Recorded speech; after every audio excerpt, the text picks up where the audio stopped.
Assalamualaikum warahmatullahi wabarakatuh. Shalom, Om Swastiastu, Namo Buddhaya, dan salam kebajikan untuk kita semua. Saya, Isakara Sintong, akan mempresentasikan terkait inovasi dalam Lomba Esai Agraria Nasional ke-8 tahun 2022.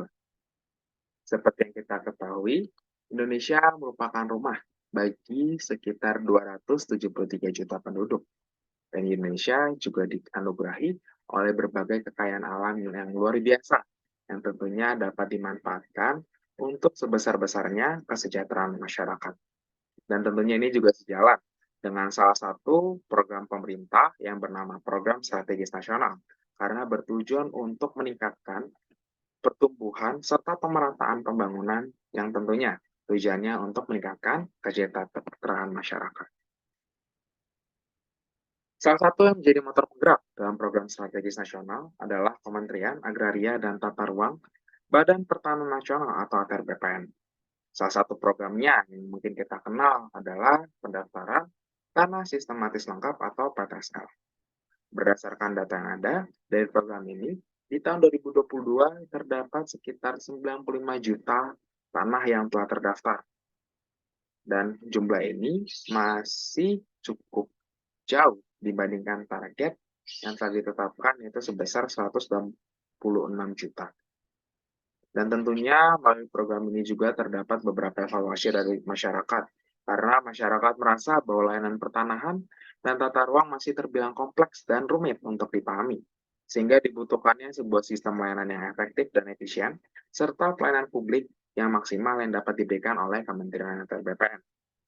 Pelayanan publik sendiri merupakan sebagai suatu kesatuan usaha yang dinamis yang terdiri dari berbagai bagian yang berkaitan secara teratur, serta diikuti dengan unjuk kerja yang diberikan dari satu pihak kepada pihak lain dengan memberikan manfaat untuk mencapai suatu tujuan.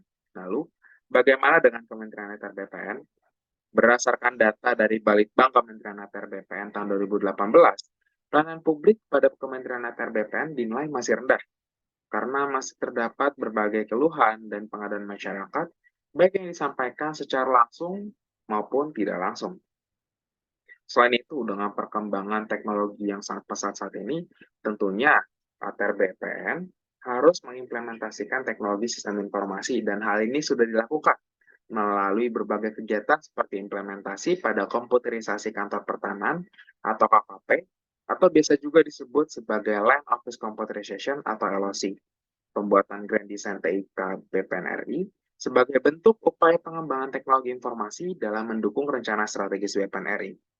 Tentunya, sistem informasi yang ada mendukung pengambilan keputusan, pengawasan, membantu analisis permasalahan, serta membantu menggambarkan suatu hal yang rumit sehingga dapat dipahami oleh mayoritas orang, sekaligus membantu dalam menciptakan produk baru.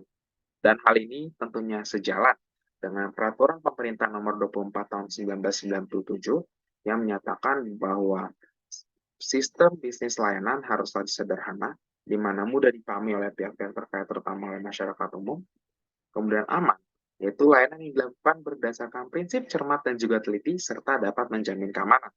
Yang ketiga yaitu terjangkau, yaitu dapat dijangkau sehingga berbagai lapisan masyarakat, termasuk golongan ekonomi menengah ke bawah. Yang keempat adalah mutakhir, yaitu harus terpelihara secara terus-menerus dan sesuai dengan kondisi yang ada di lapangan. Dan yang terakhir adalah yang kelima, yaitu terbuka, di mana setiap masyarakat dapat memperoleh informasi pertanahan dengan benar tanpa ada yang perlu ditutup-tutupi. Selain itu, berdasarkan hasil rekomendasi dari penelitian sebelumnya yang dilakukan oleh Mustafa di tahun 2020, diperlukannya sebuah aplikasi satu pintu dengan tujuan untuk mempermudah sistem layanan pada Kementerian Agraria atau ATR BPN yang dapat dengan mudah diakses oleh masyarakat luas sehingga dapat mempercepat proses program strategi nasional. Berdasarkan latar belakang ini, penulis melakukan penelitian, analisis rekomendasi website satu pintu, dan penerapan model Pentahelix dalam layanan pertanahan dan tata ruang untuk mendukung percepatan program strategis nasional, di mana penelitian ini menggunakan metode research and development, di mana di dalamnya terdapat 5 tahapan, yaitu tahap pertama, analisis, di mana tahap ini melakukan analisis pada penelitian terdahulu, lalu studi literatur untuk mendapatkan perincian, dan menjadi dasar pendukung proses pengembangan inovasi. Yang kedua itu low design, di mana tahap ini menjadi tahap proses untuk melakukan perancangan konsep dan konten dari suatu inovasi. Yang ketiga itu tahap development, di mana tahap ini menjadi realisasi rancangan konseptual produk yang telah dibentuk pada tahap sebelumnya menjadi produk yang siap untuk diterapkan kepada masyarakat.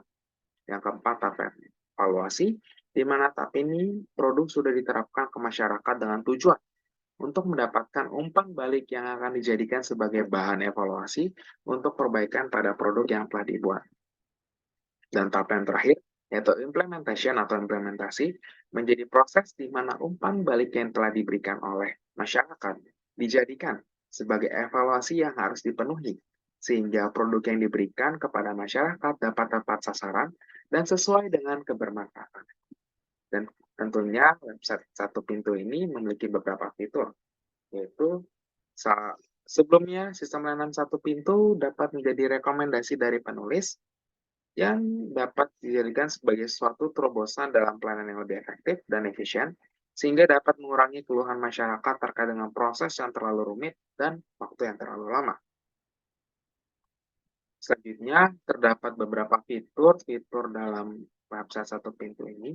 Yang pertama adalah fitur bantuan, di mana fitur ini menyediakan konsultasi untuk mendapatkan bantuan dalam hal pengajuan layanan pertanahan dan tata ruang. Fitur yang kedua itu berkas saya, yaitu tempat penyimpanan digital berbasis cloud atau penyimpanan awal untuk mempermudah proses pengumpulan berkas dan efisiensi proses layanan. Yang ketiga yaitu riwayat, di mana fitur ini pengguna dapat melihat riwayat transaksi serta riwayat layanan yang diajukan melalui website ini, sehingga penyampaian informasi juga dapat lebih transparan. Kemudian yaitu fitur layanan pengajuan, di mana fitur ini memungkinkan pengguna untuk mengajukan layanan pertahanan dan tata ruang yang meliputi informasi ketersediaan lahan, pertimbangan teknis pertanahan, pengukuran bidang tanah, penetapan hak atas tanah, pendaftaran keputusan hak atas tanah, serta pengelolaan pengaduan. Selanjutnya yaitu fitur lacak status, di mana fitur ini pengguna dapat melakukan pelacakan terkait proses pengajuan layanan pertahanan dan tata ruang, dilengkapi dengan deskripsi sehingga masyarakat juga dapat memahami untuk setiap tahapan tersebut. Kemudian, yaitu fitur chatbot, di mana pengguna dapat mengajukan pertanyaan umum terkait pengajuan layanan melalui robot pesan yang dapat diakses selama 24 jam. Kemudian, fitur selanjutnya adalah kegiatan, di mana pengguna bisa mendapatkan berbagai informasi kegiatan yang diadakan oleh Kementerian ATR BPN. Tentunya dalam melaksanakan inovasi ini, Kementerian ATR BPN tidak dapat berjalan sendiri. Dibutuhkannya peran berbagai pemangku kepentingan, dalam hal ini menggunakan model pentahelix. Yang pertama itu pemerintah, di mana pemerintah dapat menyediakan sarana dan prasarana yang mendukung proses layanan pertahanan dan tata ruang. Selain itu, antar pemerintah atau institusi terkait yang berhubungan dengan pertahanan dan tata ruang harus bersatu dalam penyesuaian regulasi. Yang kedua adalah akademisi, di mana akademisi dapat melakukan evaluasi dan pengembangan lebih lanjut terkait inovasi ini untuk menciptakan sebuah layanan yang lebih efektif dan efisien. Selain itu, akademisi juga berperan aktif dalam peningkatan pengetahuan dan pemahaman masyarakat mengenai pertahanan dan tata ruang. Yang ketiga itu bisnis atau privat, di mana pemangku kepentingan ini bekerja sama dengan Kementerian ATR BPN untuk menciptakan ekosistem ruangan yang strategis dan berkelanjutan serta ramah lingkungan. Yang keempat, yaitu organisasi, menjadi agen perpanjangan tangan Kementerian ATR BPN melalui kegiatan sosialisasi dan bantuan kepada masyarakat terkait pengurusan layanan pertanahan dan tata ruang melalui kontrak kerjasama secara resmi.